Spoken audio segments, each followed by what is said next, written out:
Башкортстан татар яшьләре тәкъдим итә.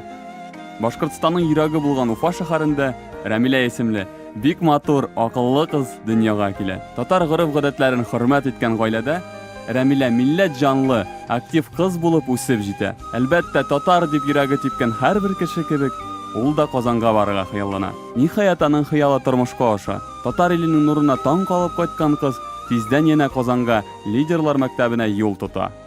Матур истәлекле чарадан көч-көдрәт алып кайткан яшь лидер җиң сызганып эшкә тотына һәм Башкортстанда татар яшьләре оешмасын булдыру өстендә эшли башлый. 2012 ел Бөтен дөнья татар яшьләре форумына Башкортстаннан 50 делегат юл тота.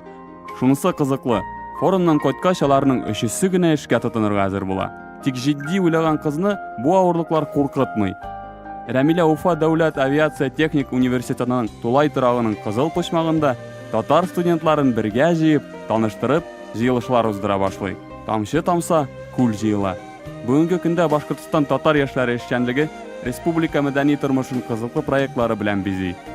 Алар арасында беренче булган Котлы булсын күлмәгең этно проекты лаеклы урын тота. Ул Уфа педагогия университетыннан башланып китеп, үзенә Башкортстанның татарлары яшәгән бар төбәкләрендә җәлеп итә. Бу проектта шомарып алган яшьләр тиздән бөтен дөнья татар яшьләре форумы белән берлектә Уфада ифтар кичәсен үткәрә. Бу чара ике республика арасындагы рухи күперләрне тагын да ныгыта. Киләсе уңышыбыз Уфа татарларын гына түгел, бар милләт яшьләрен берләштергән табышмак квесты. Уфаның югары уку йортлары студентлары баш кала тарихы буенча иң кызыклы һәм катлаулы сорауларга җавап эзләделәр. Шунысы сөенечле, мондый чаралар бик популяр булган заманда табышмак башка квестлар арасында югалып калмады. Һәм елдан-ел аның катнашучылар саны арта. Иң зур казанышыбыз беренче мәртәбә Башкортстанда Уфа дәүләт авиация техник университеты нигезендә югары уку йортлары арасында татар егете бәйгесен уздыру. Эшкә уңган, сүзгә оста, батыр йөрәкле, саф күңелле егетләребезнең даны илгә таралсын дигән теләктә калабыз. Татар яшьләре оешмасы эшчәнлеге телевизион форматта да яктыртыла. Моның ачык дәлиле яшь балкыш. Бүгенге көндә Башкортстанда татар яшьләре тормышы турында алып барылган бердән-бер тапшыру.